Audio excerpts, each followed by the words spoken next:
ಅವರು ನಡೆಸಿದ ಕಾರ್ಮಿಕ ಚಳುವಳಿಗಳು, ಹೋರಾಟಗಳು ಐತಿಹಾಸಿಕವಾದುವು. ಕಾರ್ಮಿಕ ಹೋರಾಟಗಳ ಸ್ವರೂಪ ಮತ್ತು ನಾಯಕರು ಹೇಗಿರಬೇಕು ಎಂಬುದಕ್ಕೆ ಸೂರಿ ಮಾದರಿಯಾಗಿದ್ದರು ಎಂದು ಕನ್ನಡ ಪುಸ್ತಕ ಪ್ರಾಧಿಕಾರದ ಅಧ್ಯಕ್ಷ ಪುರುಷೋತ್ತಮ ಬಿಳಿಮಲೆ ಸ್ಮರಿಸಿದರು. 1992ರ ನಂತರ ಭಾರತ ಜಾಗತೀಕರಣಕ್ಕೆ ತೆರೆದುಕೊಂಡ ಮೇಲೆ ಕಾರ್ಮಿಕರು, ಹೋರಾಟ, ರಾಷ್ಟ್ರೀಯತೆಯಂತಹ ಕಲ್ಪನೆ ಬದಲಾಗಿದ್ದು ಹೋರಾಟದ ಸ್ವರೂಪವೂ ಬದಲಾಗಬೇಕಿದೆ ಎಂದರು. 1924ರಲ್ಲಿ ಜನಿಸಿದ ಕಾಮ್ರೇಡ್ ಸೂರ್ಯನಾರಾಯಣ ರಾವ್ ಅವರು ಆಗಸ್ಟ್ 24ಕ್ಕೆ 100 ವರ್ಷ ತುಂಬಿತು. ಈ ನಾವೆಲ್ಲ 70ರ ದಶಕದಲ್ಲಿ ವಿದ್ಯಾರ್ಥಿ ಚಳವಳಿಗಳಲ್ಲಿ ನಮ್ಮಿಂದ ಆದಷ್ಟು ಈಗ ಇರುವಷ್ಟು ಸ್ಪಷ್ಟತೆಯಾಗಲಿ ಸಂಘಟನೆಯಾಗಲಿ ಆಗಿರಲಿಲ್ಲ. ಅಥವಾ ಪಬ್ಲಿಕ್ ಸೆಕ್ಟರ್ನಲ್ಲಿ ಇದ್ದಂಥ ಕಾರ್ಮಿಕರನ್ನು ಸಂಘಟಿಸಿ 85ರಲ್ಲಿ ಅವರು ನಡೆಸಿದ ಚಳವಳಿ ಇರ್ಬೋದು. ಆದರೆ 70ರಿಂದ ಸುಮಾರು 1991ರವರೆಗೆ 92ರಲ್ಲಿ ಯಾವಾಗ ಭಾರತದ ಜಾಗತೀಕರಣಕ್ಕೆ ತೆಗೆದುಕೊಂಡ ಮೇಲೆ ನಮ್ಮ ಕಾರ್ಮಿಕರ ಕಲ್ಪನೆ, ನಮ್ಮ ಹೋರಾಟದ ಕಲ್ಪನೆ, ನಮ್ಮ ರಾಷ್ಟ್ರೀಯತೆಯ ಕಲ್ಪನೆ, ನಮ್ಮ ಜಾಗತಿಕ ಕಲ್ಪನೆ ಇದೆಲ್ಲ ಬದಲಾದ ಮೇಲೆ ನಾವು ಕೆಲವು ಹೋರಾಟಗಾರರು, ಸಂಘಟನೆಯಲ್ಲಿ ಇದ್ದವರು ಕೂಡ ಕೆಲವು ಬಿಕ್ಕಟ್ಟುಗಳನ್ನು ಎದುರಿಸಬೇಕಾಗಿದೆ. ಹೊಸ ಬಗೆಯ ಚಿಂತನೆಗಳನ್ನು ನಾವು ರೂಪಿಸಿಕೊಳ್ಬೇಕಾದ ಅವಶ್ಯಕತೆ ಇತ್ತು. ಅದು ಇನ್ನೊಂದು ವಿಷಯ. ನಾವು ಬೇರೆ ಯಾವುದಾದ್ರೂ ಒಂದು ಸಂದರ್ಭದಲ್ಲಿ ನಾವು ಇವತ್ತು ರೂಪಿಸಬೇಕಾದಂತಹ ಹೋರಾಟಗಳ ಮಾದರಿಯ ಕುರಿತು ಹೆಚ್ಚು ಚರ್ಚೆ ಮಾಡಬೇಕಾದ ಅವಶ್ಯಕತೆ ಇದೆ ಅಂತ ನನಗಂತೂ ಅನ್ನಿಸ್ತದೆ. ಕನ್ನಡಕ್ಕೆ ಸಂಬಂಧಪಟ್ಟ ಹಾಗೆ ನಾನು ಅದನ್ನ ಸ್ಪಷ್ಟಪಡಿಸಬಲ್ಲೆ. ಸರೋಜಿನಿ ಮೈಸೂರು 45 ವರ್ಷದ ಹಿಂದೆ ಕನ್ನಡ ಪರವಾದಂತಹ ಒಂದು ಚಿಂತನೆಯನ್ನು ಬೆಳೆಸಲಿಕ್ಕೆ 58 ಶಿಫಾರಸುಗಳನ್ನು ಮಾಡಿಕೊಟ್ಟರು. ಈಗ 2024ರ ಆಗಸ್ಟ್ ತಿಂಗಳಲ್ಲಿ ಕುಳಿತು ಆ ಶಿಫಾರಸುಗಳನ್ನು ನೋಡಿದ್ರೆ ಅದರಲ್ಲಿ ಸುಮಾರು 12 ಅಥವಾ 13 ಶಿಫಾರಸುಗಳು ಬಿಟ್ಟರೆ ಇನ್ನು ಯಾವ ಶಿಫಾರಸುಗಳು ಕೂಡ ಅನುಷ್ಠಾನಕ್ಕೆ ಅಸಾಧ್ಯವಾದ ಅನುಷ್ಠಾನ ಯೋಗ್ಯವೂ ಕೂಡ ಅಲ್ಲ. ಯಾಕಂದ್ರೆ ಆವಾಗ ಇದ್ದದ್ದು ಪಬ್ಲಿಕ್ ಸೆಕ್ಟರ್ನಲ್ಲಿ ಜಾಬ್, ಪ್ರೈವೇಟ್ ಸೆಕ್ಟರ್ನ ಉಲ್ಲೇಖವೇ ಇಲ್ಲ. ಸರೋಜಿನಿ ಮೈಸೂರು ವರದಿಯಲ್ಲಿ, ಸರೋಜಿನಿ ಮೈಸೂರು ಆ ರಿಪೋರ್ಟ್ನಲ್ಲಿ ಖಾಸಗಿ ಸೆಕ್ಟರ್ನಲ್ಲಿ ಹುಟ್ಟುತ್ತಿರುವಂತಹ ಉದ್ಯೋಗಕ್ಕೆ ಸಂಬಂಧಪಟ್ಟ ಹಾಗೆ ಯಾವ ಮಾತುಗಳು ಕೂಡ ಇಲ್ಲ. ಆಗ ಪಬ್ಲಿಕ್ ಸೆಕ್ಟರ್ ಅಲ್ಲಿ ಜಾಬ್ ಇತ್ತು, ಅದರ ಬಗ್ಗೆ ಮಾಡಿದ್ರು. ಅಂದ್ರೆ ಅದರ ಕಾರಣಗಳನ್ನು ಹುಡುಕುವುದರ ಜೊತೆಗೆ ಕಾಲ ಬದಲಾಗಿದೆ ಎಂಬುದು ಅರ್ಥ. ಇವತ್ತು ನಾನು ಈಗ ಮೊನ್ನೆ ಚಾರ್ಜ್ ತಕೊಂಡ ಮೇಲೆ ಅನೇಕ ಮಲ್ಟಿನ್ಯಾಷನಲ್ ಕಂಪನಿಗಳಲ್ಲಿ ಹೋಗಿ ನನ್ನಿಂದ ಕೆಲಸಗಳನ್ನು ಮಾಡ್ತಾ ಇದ್ದೇನೆ. ಅವರು ಹೇಳಿದ್ರೆ ನಾವು ವೆಬ್ಸೈಟ್ ಅಲ್ಲಿ ಹಾಕ್ತೀವಿ ಅಂತ. ವೆಬ್ಸೈಟ್ ಅಲ್ಲಿ ಹಾಕುವ ಮಾಹಿತಿಗಳು ನಗರ ಕೇಂದ್ರಿತವಾದ ಜನಗಳಿಗೆ ಸಿಗ್ತದೆ. ಆದ್ರೆ ಬೀದರದ, ಕಲಬುರಗಿಯ, ಬಿಜಾಪುರದ ಒಬ್ಬ ಕನ್ನಡಿಗನಿಗೆ ಸಿಗಲ್ಲ. ಅವನಿಗೆ ಕರೆಂಟೇ ಇರುವುದಿಲ್ಲ, ಅಥವಾ ಅವನಿಗೆ ಅವನ ಮೊಬೈಲ್ ಕೂಡ ಅದು ಅಷ್ಟು ಪವರ್ಫುಲ್ ಆಗಿರೋದಿಲ್ಲ. ಅವನಿಗೆ ಜಾಬ್ ಕ್ರಿಯೇಟ್ ಆಗಿದ್ದೇ ಗೊತ್ತಿರಲಿಲ್ಲ. ನೋಡಿ, ನಮಗೆ 80ರ ದಶಕದಲ್ಲಿ ಜಾಬ್ ಕ್ರಿಯೇಟ್ ಆಗ್ತಾ ಇದ್ದದ್ದು ಎಂಪ್ಲಾಯ್ಮೆಂಟ್ ನ್ಯೂಸ್ ಪ್ರಕಾರ ಇಡೀ ಕರ್ನಾಟಕಕ್ಕೆ ಗೊತ್ತಾಗ್ತದೆ. ಈಗ ಎಲ್ಲಿ ಜಾಬ್ ಕ್ರಿಯೇಟ್ ಆಗ್ತಿದೆ ಅಂತಲೇ ಗೊತ್ತಾಗ್ತಾ ಇದೆ ಹೆಚ್ಚಿನವರಿಗೆ. ಅರ್ಬನ್ ಸೆಂಟರ್ ಅದು ಗೊತ್ತಾಗ್ತದೆ. ಹಾಗಾಗಿ ಇವತ್ತಿನ ಉದ್ಯೋಗಗಳು ಸಹಜವಾಗಿಯೇ ನಗರ ಕೇಂದ್ರೀಕೃತವಾಗಿ ಅದು ಆಗ್ತಾ ಇದೆ ಎಂಬುದು ಗೊತ್ತಿದೆ. ಸೊ ನಾನು ಏನ್ ಹೇಳಕ್ಕೆ ಪ್ರಯತ್ನ ಪಡ್ತಿದ್ದೀನಿ ಅಂತಂದ್ರೆ 1965 ಕಾಮ್ರೇಡ್ ಸೂರಿ ಕೆಲಸ ಶುರು ಮಾಡಿ ಹೋರಾಟವನ್ನು, ಅಂದ್ರೆ ಅದಕ್ಕಿಂತ ಮೊದಲು ಅವರು ವಿದ್ಯಾರ್ಥಿ ಚಳವಳಿಯಲ್ಲಿ ಇದ್ರು, ಹೋರಾಟ ಮಾಡಿದ್ರು, ಜೈಲಿಗೆ ಹೋದ್ರು, ಅದೆಲ್ಲ ಬಹಳ ದೊಡ್ಡ ಕತೆ. ಬಟ್ ಪಬ್ಲಿಕ್ ಸಾರ್ವಜನಿಕ ಜೀವನದಲ್ಲಿ ಹೋರಾಟ 65ರಿಂದ ಅವರು 91ರವರೆಗೆ ನಡೆಸಿದೆಯಲ್ಲ, ಅದು ಐತಿಹಾಸಿಕವಾದ. ಆ ಕಾಲದ ಕಾರ್ಮಿಕ ಹೋರಾಟಗಳು ಹೇಗಿತ್ತು, ಹೇಗಿರಬೇಕು, ನಾಯಕರು ಹೇಗೆ ನಡ್ಕೊಳ್ಬೇಕು ಎಂಬುದಕ್ಕೆ ಕಾಮ್ರೇಡ್ ಸೂರ್ಯನ ಮಾದರಿಯಾಗಿದ್ದರು. ವಿದ್ಯಾರ್ಥಿಗಳಾದ ನಮಗೆ ಕೂಡ ಒಂದು ಆದರ್ಶವಾಗಿದ್ದರು. ಅವನ ಜೊತೆಗೆ ಬಿ.ವಿ. ಕಕ್ಕಿಲ ಇದ್ದರು. ನಾವು ಕರಾವಳಿಯಲ್ಲಿದ್ದವರಿಗೆ ಬಿ.ವಿ. ಕಕ್ಕಿಲ ತುಂಬಾ ಹತ್ತಿರ ಇದ್ದರು. ಅವರು ಸ್ವಾತಂತ್ರ್ಯ ಹೋರಾಟದಲ್ಲಿ ಪಾಲ್ಗೊಳ್ತಾ ಇದ್ರು. ಕಾಮ್ರೇಡ್ ಸೂರ್ಯ ಕೂಡ ಸ್ವಾತಂತ್ರ್ಯ ಹೋರಾಟದಲ್ಲಿ ಪಾಲ್ಗೊಳ್ತಾ ಇದ್ರು. ಬಿ.ವಿ. ಕಕ್ಕಿಲರು ಈ ತರದ ಹೋರಾಟದಲ್ಲಿ ಪಾಲ್ಗೊಳ್ಳುವುದರ ಜೊತೆಗೆ ಕರ್ನಾಟಕ ಏಕೀಕರಣದಲ್ಲಿ ಕೂಡ ದೊಡ್ಡ ಮಟ್ಟದಲ್ಲಿ ತೊಡಗಿಸಿಕೊಂಡರು. ಸೊ ಕರ್ನಾಟಕ ಏಕೀಕರಣ ಚಳವಳಿ ಮತ್ತು ರಾಷ್ಟ್ರೀಯ ಚಳವಳಿಗಳ ನಡುವೆ ಬಿಕ್ಕಟ್ಟು ಬಾರದ ಹಾಗೆ, ಜಗಳಗಳು ಬಾರದ ಹಾಗೆ ನೋಡಿಕೊಂಡ ಬಹಳ ದೊಡ್ಡ ನಾಯಕರಲ್ಲಿ ಬಿ.ವಿ. ಕಕ್ಕಿಲ ಕೂಡ. ಅವರಿಗೆ ಅಖಿಲ ಭಾರತ ಮಟ್ಟದ ಒಂದು ಪರ್ಸ್ಪೆಕ್ಟಿವ್ ಇತ್ತು, ಪ್ರಾದೇಶಿಕವಾದಂತಹ ಒಂದು ಪರ್ಸ್ಪೆಕ್ಟಿವ್ ಕೂಡ ಇತ್ತು. ಈ ಅರ್ಥದಲ್ಲಿ ಕಾಮ್ರೇಡ್ ಸೂರಿ ಹೇಗೆ ನಮಗೆ ಈ ಚಳುವಳಿಗಳನ್ನ ಕಾರ್ಮಿಕ ಚಳುವಳಿಗಳಿಗೆ ಒಂದು ಆದರ್ಶವಾಗಿದ್ದರು. ಬಿ.ವಿ. ಕಕ್ಕಿನೆಯರು ರಾಷ್ಟ್ರೀಯ ಮತ್ತು ಪ್ರಾದೇಶಿಕತೆಯ ನಡುವೆ ಬಿಕ್ಕಟ್ಟು ಬಾರದ ಹಾಗೆ ಒಂದು ಚಳುವಳಿಯನ್ನು ಹೇಗೆ ರೂಪಿಸಬಹುದು ಎಂಬುದಕ್ಕೆ ಮಾದರಿಗಳನ್ನು ಹಾಕಿಕೊಂಡರು.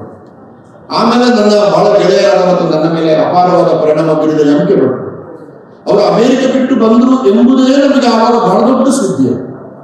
ಅಮೆರಿಕದಲ್ಲಿ ಓದ್ತಿದ್ದಂತ ಒಬ್ಬ ವಿದ್ಯಾರ್ಥಿ ಭಾರತಕ್ಕೋಸ್ಕರ ಬಿಟ್ಟು ಬಂದರು ಎಂಬುದೇ ದೊಡ್ಡ ಸುದ್ದಿ. ಆಮೇಲೆ ನಾನು ಮಂಗಳೂರಲ್ಲಿ ಸುಳ್ಯದಲ್ಲಿ ಸ್ಟೂಡೆಂಟ್ ಆಗಿದ್ದಾಗ, ವಿದ್ಯಾರ್ಥಿ ಆಗಿದ್ದಾಗ, ಆಮೇಲೆ ಅಧ್ಯಾಪಕನಾಗಿದ್ದಾಗ ಎಂ.ಕೆ. ಭಟ್ರು ಮಾಡಿದ ಕೆಲಸ ಇಡೀ ಜಿಲ್ಲೆಯಾದ್ಯಂತ ಸ್ಟಡಿ ಸರ್ಕಲ್ಗಳನ್ನು ಮಾಡ್ತಾ ಇದ್ದಾರೆ, ಅಧ್ಯಯನ ವೃತ್ತಗಳನ್ನು ಮಾಡ್ತಾ ಇದ್ದಾರೆ. ಅಧ್ಯಯನ ವೃತ್ತಕ್ಕೆ 2 ಸರ್ತಿ ಕಾಮ್ರೇಡ್ ಸೂರಿ ಬಂದಿದ್ರು, ಆದ್ರೆ 10-20 ಸಾರಿ ನಮ್ಮ ಕಾಮ್ರೇಡ್ ರಾಮಚಂದ್ರ ಮಾಸ್ಟರ್ ಬರ್ತಾ ಇದ್ರು, ಉಳ್ಳಾಲದ ರಾಮಚಂದ್ರ ಮಾಸ್ಟರ್. ನಾವು ಅವ್ರನ್ನ ಕಡ್ಲೆಕಾಯಿ ಮಾಸ್ಟರ್ ಅಂತ ಕರೆಸ್ತಾ ಇದ್ವಿ. ಕಡ್ಲೆಕಾಯಿ ಮಾತಾಡಿದಾಗ ಕೂಡ ಕಡ್ಲೆಕಾಯಿ ತಿಂದ್ಬಿಟ್ಟೆ ಮಾತಾಡೋದು. ಹಾಗಾಗಿ ನಮಗೆ ಕಡ್ಲೆಕಾಯಿ ಮಾಸ್ಟರ್, ಅಮೆರಿಕದಿಂದ ಬಂದ ಮಾಸ್ಟರ್, ಹೋರಾಟಗಳು, ಹೀಗೆ ನಮಗೆ ನಮ್ಮ ನಮ್ಮ ನಮ್ಮ ಹಳ್ಳಿಯಲ್ಲಿದ್ದ ನಮ್ಮ ಕಣ್ಣುಗಳನ್ನ ಬೇರೆ ಕಡೆ ತೆರೆದು ಜಗತ್ತನ್ನು ವಿಶಾಲವಾಗಿ ನೋಡುವುದಕ್ಕೆ ನಮಗೆ ಮಾರ್ಗದರ್ಶಕವಾಗಿದ್ದವರು ಈ 4 ಜನ. ಕಾಮ್ರೇಡ್ ಸೂರ್ಯವರು, ಬಿ.ವಿ. ಕಕ್ಕಿರಾಯರು, ರಾಮಚಂದ್ರ ಮಾಸ್ಟರ್, ಎಂ.ಕೆ. ಭಟ್ರು. ಚರಿತ್ರೆ ಬದಲಾಯಿತು, ಬೇರೆ ಬೇರೆ ಕಾಲಘಟ್ಟದಲ್ಲಿ ಏನಾದ್ರು. ನನಗೆ ಇನ್ನೊಂದು ಆಶ್ಚರ್ಯ ಏನು ಅಂದ್ರೆ 1924 ಸೂರ್ಯ ಅವರು ಹುಟ್ಟಿದ್ರು.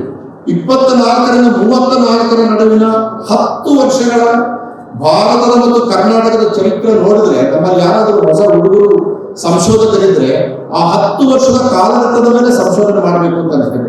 ಕಮ್ಯುನಿಸ್ಟ್ ಚಳವಳಿ 25ರಲ್ಲಿ ಹುಟ್ಟಿಕೊಳ್ಳೋದು, ನಮ್ಮ ದುರ್ದೈವ RSS ಕೂಡ ಅದೇ ಕಾಲಘಟ್ಟದಲ್ಲಿ ಹುಟ್ಟಿಕೊಳ್ಳೋದು. ಆಮೇಲೆ ನೋಡಿ, ಶಿವರಾಮ ಕಾರಂತರ ಚೋಮನದಲ್ಲಿ ಬರೆದದ್ದು 1932ರಲ್ಲಿ. ಇಡೀ ದೇಶ ಸ್ವಾತಂತ್ರ್ಯ ಚಳವಳಿಯ ಉನ್ಮಾದದಲ್ಲಿದ್ದಾಗ, ಇನ್ವರ್ಟೆಡ್ ಕೊಮ್ಮದಲ್ಲಿ ನಾನು ಉನ್ಮಾದ ಅಂತ ಕರೀತೇನೆ. ಅದನ್ನೊಂದು ಬ್ರಿಟಿಷರು ಹೋದ್ರೆ ಈ ದೇಶ ಉದ್ಧಾರ ಆಗ್ತದೆ ಅಂತ ಹೇಳುವಂತ ಒಂದು ಧೋರಣೆ.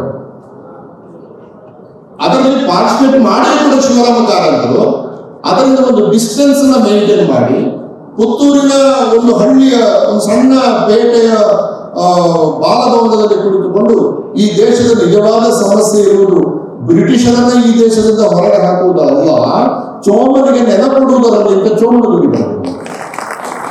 ಇದು ಕಾಲದಿಂದ ಮುಂದೆ ಇರುವುದು. ಸೂರ್ಯ ಅವರು, ಎಂ.ಕೆ. ಭಟ್ರು, ರಾಮಚಂದ್ರ ಮಾಸ್ಟರ್ ನಮಗೆ ಯಾಕೆ ಮುಖ್ಯ ಆಗ್ತಾರೆ ಅಂತಂದ್ರೆ ಕಾಲದಿಂದ ಮುಂದೆ ಇಟ್ಟರು. ಶಿವರಾಮ ಕಾರಂತರ ಕಾಲದಿಂದ ಮುಂದೆ ಇಟ್ಟರು. ಕುವೆಂಪು ಅವರ ಮಹತ್ವದ ಕಾದಂಬರಿ 1934, ಕಾನೂನು ಹೆಗ್ಗಡತಿ ಅದೇ ಕಾಲಘಟ್ಟದಲ್ಲಿ ಬಂತು. ಹೀಗೆ ಈ 1930ರಲ್ಲಿ ಉಪ್ಪಿನ ಸತ್ಯಾಗ್ರಹ ಅದು ಇನ್ನೊಂದು ದೊಡ್ಡ ಚಳುವಳಿ. ಬ್ರಿಟಿಷರ ಈಸ್ಟ್ ಇಂಡಿಯಾ ಕಂಪನಿ ಇಡೀ ಜಗತ್ತನ್ನ ಆಳಿಕೊಂಡು, ಈಸ್ಟ್ ಇಂಡಿಯಾ ಕಂಪನಿಯ ಸೈನ್ಯ ಇಡೀ ಜಗತ್ತಿನಾದ್ಯಂತ ಓಡಾಡ್ತಾ ಇದ್ದಾಗ, ಆ ಸೈನ್ಯದ ಎದುರು ನಿಲ್ಲುವ ಶಕ್ತಿ ಜಗತ್ತಿಗೆ ಇಲ್ಲದಿದ್ದಾಗ, ಒಬ್ಬ ಗಾಂಧಿ ಅಂತ ಒಬ್ಬ ಫಕೀರ ಒಂದು ಕೈಯಲ್ಲಿ ಮುಷ್ಟಿ ಉಪ್ಪು ಹಿಡಿದುಕೊಂಡು ಬ್ರಿಟಿಷರಿಗೆ ತೋರಿಸಿದರು. ಇಡೀ ಈಸ್ಟ್ ಇಂಡಿಯಾ ಕಂಪನಿಯ ಬೃಹತ್ ಸೈನ್ಯಕ್ಕೆ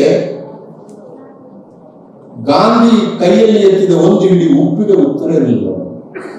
ಏನ್ ಮಾಡ್ಬೇಕು ಅಂದ್ರೆ ಗೊತ್ತಾಗಲಿಲ್ಲ. ದಿಗ್ಭ್ರಮೆ ಒಳಗಾಗ ಆಶ್ಚರ್ಯಚಕಿತರು. ಗನ್ನಿಗೆ ಗನ್ನು ಹಿಡಿದಿದ್ರೆ ಬಹುಶಃ ಭಾರತಕ್ಕೆ ಸ್ವಾತಂತ್ರ್ಯವೇ ಬರ್ತಾರೆ. ಗನ್ನಿಗೆ ಅವರು ಹಿಡಿದದ್ದು ಉಪ್ಪು. ಬ್ರಿಟಿಷರ ಕೋಟು, ಬೂಟು, ಸೂಟು, ಹ್ಯಾಟ್ಗಳಿಗೆ ಗಾಂಧಿ ತೋರಿಸಿದ ಒಂದು ಲಂಗೋಟಿ. ಆ ಲಂಗೋಟಿಗೆ ಉತ್ತರ ಇರಲಿಲ್ಲ. ಕೋಟಿಗೆ ಕೋಟು ಹಾಕಿದ್ದಾರೆ. ಓದುಗರು ಹೇಳ್ತಾನೆ, 5 ಸ್ಟಾರ್ ಹೋಟೆಲ್ನ ಮ್ಯಾನೇಜರ್ ಅನ್ನು ಬೆಚ್ಚಿಸಬೇಕಾದ್ರೆ 6 ಸ್ಟಾರ್ನ ಹೋಟೆಲ್ನ ಮ್ಯಾನೇಜರ್ನ ಕಳಿಸೋದಲ್ಲ, ಅಲ್ಲಿಗೆ ಒಬ್ಬ ಭಿಕ್ಷುಕನನ್ನು ಕಳಿಸಿ ಆ ಮ್ಯಾನೇಜರ್ ಓಡಿ ಹೋಗ್ತಾನೆ ಅಂತ ಹೇಳ್ತಾನೆ. ವಾದಿಗಳು ಆ ಮ್ಯಾನೇಜರ್ ಓಡಿ ಹೋಗ್ಬೇಕಂದ್ರೆ ಭಿಕ್ಷುಕನ ಕಳಿಸಿಲ್ಲ. ಇದು ಆ ಕಾಲದ ಹೋರಾಟಗಾರರು ಅನುಸರಿಸಿದ ತಂತ್ರಗಳು. ಕೊನೆಯಾಗಿ ಒಂದು ಮಾತು, ನಾನು ವರಲಕ್ಷ್ಮಿ ಮಾತು ಕೊಟ್ಟಿದ್ದೇನೆ 10 ನಿಮಿಷ ಅಂತ. ಕೊನೆಯದಾಗಿ ಒಂದು ಮಾತು, ಶ್ರಮ ಸಂಸ್ಕೃತಿ ಏನಿದೆ, ಇದು ಇವತ್ತು ಶ್ರಮ ಸಂಸ್ಕೃತಿ ಇದೆ, ನಮ್ಮ ನಾಡಿನಲ್ಲಿ ಇದೆ, ಕೆಲಸ ಮಾಡುವವರು ಇದ್ದಾರೆ. ಆದರೆ ಶ್ರಮ ಸಂಸ್ಕೃತಿಯ ಪರಿಣಾಮವಾದ ಉತ್ಪಾದನೆ, ಅದರ ವಿತರಣೆ ಸರಿಯಾಗ್ತಾ ಇದೆ. ಇದು ಹಿಂದಿನಿಂದಲೂ ಕೂಡ ಮಾರ್ಕ್ಸ್ವಾದಿಗಳು ಹೇಳಿದ್ದು, ಈಗ ಅದು ಇನ್ನೂ ಹೆಚ್ಚು ಸತ್ಯ ಆಗಿದೆ. ಈಗ ಉದಾಹರಣೆಗೆ ಕೃಷಿ ವಲಯ, ನಾವೆಲ್ಲ ಕೃಷಿ ಹೋರಾಟದಲ್ಲಿ ಪಾಲ್ಗೊಂಡಿದ್ದೀವಿ. ಕೃಷಿ ವಲಯದಲ್ಲಿ 72% ಮಹಿಳೆಯರ ಪಾಲ್ಗೊಳ್ಳುವಿಕೆ ಇದೆ, ಶ್ರಮ ಇದೆ. 72% ಭಾರತೀಯ ಮಹಿಳೆಯರು ಇವತ್ತಿಗೂ ಕೂಡ ಕೃಷಿ ವಲಯದಲ್ಲಿ ಪಾರ್ಟಿಸಿಪೇಟ್ ಮಾಡ್ತಾರೆ. ನಾನು ಮೊನ್ನೆ ಕಳೆದ ವಾರ ಮಂಗಳೂರು ಬೆಳ್ತಂಗಡಿಯಲ್ಲಿದ್ದೆ. ನಮ್ಮ ಕಾಮ್ರೇಡ್ ಬಿ ಭಟ್ರು ನನ್ನನ್ನು ಕರೆದಿದ್ದು, ಬನ್ನಿ ನಾವು ಹೋಗಿದ್ದೆ. ಆಷಾಢದಲ್ಲಿ ಒಂದು ದಿನ ಅಂತ, ಆಟಿಯಲ್ಲಿ ಒಂದು ದಿನ, ಆಟಿಕಳಂದ. ಇಡೀ ಆಟಿಕಳಂದದ ಹಿಂದೆ ಇರುವ ಒಂದು ಮಹಿಳೆಯ ಶಕ್ತಿ ಇದೆ, ಅದು ಇಲ್ಲಂತಿಲ್ಲ. ಹಾಗಾಗಿ ಕೃಷಿ 74% ಮಹಿಳೆಯರು ಇವತ್ತು ಕೃಷಿಯಲ್ಲಿ ತೊಡಗಿಸಿಕೊಂಡ್ರೆ 54% ಮಹಿಳೆಯರು ಮ್ಯಾಲ್ ನ್ಯೂಟ್ರಿಷನ್ ನರಳ್ತಾರೆ, ಅಪೌಷ್ಟಿಕತೆಯಿಂದ ನರಳುತ್ತಾ ಇದ್ದಾರೆ. 52% ಮಹಿಳೆಯರು ಮತ್ತು ಮಕ್ಕಳು ಅಪೌಷ್ಟಿಕತೆಯಿಂದ ನರಳುತ್ತಾ ಇದ್ದಾರೆ. ಹಾಗಾದ್ರೆ 74% ಶ್ರಮ 52% ಮಹಿಳೆಯರಿಗೆ ಸಿಗ್ತಾ ಇಲ್ಲ ಅಂತಂದ್ರೆ ಆ ಮಧ್ಯದ 20% ಜನ ಈ ಬಡ ಜನರ ಶ್ರಮವನ್ನು ಅಪಹರಿಸುತ್ತಿದ್ದಾರೆ ಅಂತ ಅರ್ಥ. ಈ ಅಪಹರಣದ ವಿರುದ್ಧ ನಮಗೆ ಕೆಲಸ ಮಾಡಲಿಕ್ಕೆ ಸಾಧ್ಯ ಆದ್ರೆ ಶ್ರಮ ಸಂಸ್ಕೃತಿಗೆ ಈ ದೇಶದಲ್ಲಿ ಒಂದು ಗೌರವ ತಂದುಕೊಟ್ಟಾಗ್ತದೆ. ಎಲ್ಲ ಕ್ಷೇತ್ರದಲ್ಲಿ ಹಾಗಾಗಿದೆ. ಶಿಕ್ಷಣ ಕ್ಷೇತ್ರದಲ್ಲಿ ಹಾಗಾಗಿದೆ, ಆರೋಗ್ಯ ಕ್ಷೇತ್ರದಲ್ಲಿ ಹಾಗಾಗಿದೆ. ಇನ್ನು ಬೇರೆ ಬೇರೆ ನಿಮಗೆಲ್ಲ ಅದರ ಅಂಕಿಅಂಶಗಳನ್ನ ನಾನು ಕೊಡುವುದು. ಆದರೆ ಶ್ರಮ ಹಾಕುವವರಿದ್ದಾರೆ. ಇವತ್ತು ಭೂಮಿ ಏನಾಗಿದೆ, 7% ಜನರ ಕೈಯಲ್ಲಿ 54% ಭೂಮಿ ಇದೆ. ನಾವು ಭೂಮಸೂದೆ ಬಗ್ಗೆ ಮಾತಾಡ್ತಾ ಇದ್ದೇವೆ. ಯಾಕೆ ಭೂಮಸೂದೆ ಇದ್ದಕ್ಕಿದ್ದಾಗ ನಿಂತು ಹೋಯಿತು? ಯುಪಿಯಲ್ಲಿ ಭೂಮಸೂದೆಯನ್ನು ಯಾಕೆ ಜಾತಿಗೆ ತರ್ತಾ ಇಲ್ಲ? ಕೇಳಬೇಕು ಪ್ರಶ್ನೆ. ಯುಪಿ ಬಿಹಾರಗಳಲ್ಲಿ ಇವತ್ತು ಕೂಡ ಲ್ಯಾಂಡ್ ಹೋಲ್ಡಿಂಗ್ ಮೊದಲು ಹಾಗೆ ಇದೆ. ನಮ್ಮಲ್ಲಿ ಕರ್ನಾಟಕದಲ್ಲಿ ದೇವರಾಜ ಅರಸು ಬರಲಿಕ್ಕೆ ಮೊದಲು ಭೂಮಿಯ ಹೋಲ್ಡಿಂಗ್ ಅಥವಾ ಹಿಡಿತ ಹೇಗಿತ್ತು ಅದು ಯುಪಿ ಬಿಹಾರದಲ್ಲಿ ಈಗಲೂ ಹಾಗೆ ಇದೆ. ನಮ್ಮಲ್ಲಿ ಏನೋ ಸ್ವಲ್ಪ ಭೂಮಸೂದೆ ಬಂದು ಅದು ಆಯ್ತು, ನಮಗೆಲ್ಲ ನಮ್ಮಂತವರಿಗೆ ಕೂಡ ಒಂದು ಜಾಗ ಸಿಕ್ತು, ಅದೆಲ್ಲ ಬೇರೆ. ಆದ್ರೆ ಇದ್ದಕ್ಕಿದ್ದಲ್ಲಿ ಯಾಕೆ ನಿಂತು ಹೋಯ್ತು? ಸ್ವಾಮಿನಾಥನ್ ವರದಿಯನ್ನ ಯಾಕೆ ಮೂಲೆಗೆ ಹಾಕಿದ್ರು ಇವರು? ಯಾಕೆ ಇದೆಲ್ಲ ಮಾಡ್ತಾ ಇದ್ದಾರೆ ಅಂತಂದ್ರೆ, ಯಾರು ಶ್ರಮಿಕರಿದ್ದಾರೋ ಅವರ ಶ್ರಮದ ಫಲ ಅವರಿಗೆ ದೊರಕದ ಹಾಗೆ ಮಾಡುವ ಅಂತಾರಾಷ್ಟ್ರೀಯ ಪಿತೂರಿಗಳ ನಡುವೆ ನಮ್ಮ ಶ್ರಮ ವ್ಯರ್ಥ ಆಗ್ತಾ ಇದೆ. ನಮ್ಮ ಶ್ರಮ ನಿಜವಾದ ಅದರ ಪರಿಣಾಮ, ಅದರ ಫಲಿತಗಳನ್ನ ಯಾರು ಶ್ರಮಜೀವಿಗಳಿದ್ದಾರೋ ಅವರಿಗೆ ದೊರಕದಂತ ಒಂದು ವಾತಾವರಣ ನಿರ್ಮಾಣ ಆಗಿದೆ. ಈ ತಂತ್ರ ಎಷ್ಟು ಬಲಿಷ್ಠವಾಗಿದೆ ಅಂದ್ರೆ ಇದನ್ನು ಅರ್ಥ ಮಾಡಿಕೊಳ್ಳುವುದು ಕಷ್ಟ ಆಗ್ತಿದೆ ನಮಗೆ, ಇದನ್ನು ಭೇದಿಸುವುದು ಕಷ್ಟ ಆಗ್ತಿದೆ ನಮಗೆ, ಮತ್ತು ನಮ್ಮ ಹಳೆ ಮಾದರಿಯ ಹೋರಾಟಗಳಲ್ಲಿ ಇದನ್ನು ಭೇದಿಸುವುದನ್ನು ಕೂಡ ಸಾಧ್ಯ. ಸೂರ್ಯವರ ಕಾಲದಲ್ಲಿ ಇತ್ತು, ಸೂರ್ಯರು ಅಥವಾ ಒಂದು ಕರೆ ಕೊಟ್ಟರೆ ಸಾವಿರಾರು ಜನ ಕಾರ್ಮಿಕರು ಬರ್ತಾ ಇದ್ದಾರೆ. ಇವತ್ತಿನ ಕಥೆ ಬೇರೆ ಆಗಿದೆ. ಇವತ್ತು ಕಾರ್ಮಿಕರ ಏನು ಬಹಳ ಜನ ಕಾರ್ಮಿಕರು ಕೋಮುವಾದಿಗಳಾಗಿದ್ದಾರೆ. ನಾವು ಅವರ ಬಡವಂತರ ಬಗ್ಗೆ ಮಾತಾಡಿದ್ರೆ ಅವರು ಹಿಂದುತ್ವ ಬಗ್ಗೆ ಮಾತಾಡ್ತಾರೆ ನಮ್ಮ ಹತ್ರ. ನಾವೆಲ್ಲ ಹಂಚಿನ ಕಾರ್ಖಾನೆ ಅಲ್ಲೆಲ್ಲ ಹೋದಾಗ ಅದನ್ನು ಮಾತಾಡೋದನ್ನು ಕೇಳಿದ್ದೆ ನಾವು. ಹೀಗಾಗಿ ಇವತ್ತು ತೀವ್ರತರವಾದಂತಹ ಬದಲಾವಣೆ ಆಗಿದೆ. ಸೂರ್ಯ ಅಂತವರು ಅಥವಾ ನಾನು ಆಗ ಹೇಳಿದ ಇನ್ನಿತರ 3 ಜನ ಮಾನ್ಯರಿದ್ದಾರೆ. ಅವರು ಒಳ್ಳೆಯ ಆ ಕಾಲದ ಅಗತ್ಯಗಳಿಗೆ ಅನುಗುಣವಾಗಿ ಕಟ್ಟಿದ ಹೋರಾಟದಿಂದ ಅವರು ಜಯಶಾಲಿಗಳಾಗಿದ್ದಾರೆ ಮತ್ತು ಕರ್ನಾಟಕವನ್ನು ಒಂದು ಹಂತದ ವಿಮೋಚನೆಯವರೆಗೆ ತೆಗೆದುಕೊಂಡು ಹೋಗಿದ್ದಾರೆ. ಅವ್ರಿಗೆಲ್ಲರಿಗೂ ಕೂಡ ನಾವು ಕೃತಜ್ಞರಾಗಿದ್ದೀವಿ. ಇವತ್ತು ನಮ್ಮಂತವ್ರು ನಿಂತು ಇಲ್ಲಿ ಮಾತಾಡ್ತಿದ್ದೇವೆ ಅಂತಂದ್ರೆ ಅದರ ಹಿಂದೆ ಸೂರ್ಯ ಅಂತವರ ಹೋರಾಟದ ಫಲ ಇದೆ. ಅದು ಕೃತಜ್ಞರಾಗಿರ್ಬೇಕು, ಸಂಕೋಚ ಇಲ್ಲದ ಕೃತಜ್ಞರಾಗಿರ್ಬೇಕು. ಆದ್ರೆ ಇವತ್ತಿನ ಪರಿಸ್ಥಿತಿ ಬದಲಾಗಿದೆ. ಇವತ್ತು ಜಮೀನು ಸಂಬಂಧಗಳು ಬದಲಾಗಿದೆ, ಕೃಷಿ ಸಂಬಂಧಗಳು ಬದಲಾಗಿದೆ, ಕಾರ್ಮಿಕ ಸಂಬಂಧಗಳು ಬದಲಾಗಿದೆ, ಕಂಪನಿಗಳು ಬರುವ ರೀತಿಗಳು ಬೇರೆ ಆಗಿದೆ. ವಸಾಹತು ಕಾಲಘಟ್ಟದಲ್ಲಿ ಬ್ರಿಟಿಷರೇ ಬಂದು ಆಳಿದ್ರು. ಅವರ ಬಿಳಿ ಮುಖ ನೋಡಿದ್ರೆ ಇವನು ವಿದೇಶಿ, ಇವನಿಗೆ ಹೊಡೆಯೋಣ ಅಂತ ಅಥವಾ ಇವನನ್ನು ಓಡಿಸೋಣ ಅಂತ ಅನಿಸ್ತಾ ಇತ್ತು. ಇವತ್ತು ವಿದೇಶಿ ಕಂಪನಿಗಳಿಗೆ ಬರುವುದು ನನ್ನ ಮುಖದ ಮೂಲಕ. ನೀವು ಗುದ್ದಿದ್ರೆ ಪುರುಷೋತ್ತಮ ಬಿಳಿ ಮೇಲೆ ಗುದ್ದಿದ್ದೀರ, ಆದ್ರೆ ನನ್ನ ಮುಖದ ಮೇಲೆ ಬರ್ತಾ ಇರೋನು ನಾನಲ್ಲ, ಅವನ ಅಮೆರಿಕನ್ ಒಬ್ಬ ಫ್ಯೂಡಲ್ ಅಥವಾ ಇನ್ಯಾವನೊಬ್ಬ ಬಂಡವಾಳಶಾಹಿ. ಹೀಗಾಗಿ ವೈರಿಯನ್ನ ಹುಡುಕೋತಾಗ್ತಾರೆ. ನಮ್ಮ ವೈರಿಗಳು ಯಾರು ಅಂತ ನಮಗೆ ಗುರುತು ಹಿಡಕ್ಕಾಗಲ್ಲ. ಇಂಥ ಒಂದು ಬಿಕ್ಕಟ್ಟಿನ ಸಂದರ್ಭದಲ್ಲಿ ಸಂಗಾತಿಗಳೇ, ನಾವು ಮತ್ತೆ ಸೇರೋಣ. ನಮ್ಮ ಸಮಸ್ಯೆಗಳ ಬಗ್ಗೆ, ಸಾಧ್ಯತೆಗಳ ಬಗ್ಗೆ, ಶಕ್ತಿಗಳ ಬಗ್ಗೆ ಚರ್ಚೆ ಮಾಡೋಣ. ಹೋರಾಟವನ್ನು ಮುಂದೆ ತಗೊಂಡು ಹೋಗೋಣ. ಹೋರಾಟವನ್ನು ಮುಂದೆ ತಗೊಂಡು ಹೋಗೋದು ಮಾತ್ರ ಕಾಮ್ರೇಡ್ ಸೂರ್ಯ ಅವರಿಗೆ ನಾವು ಕೊಡಬಹುದಾದ ಅತ್ಯುತ್ತಮವಾದ ಗೌರವ.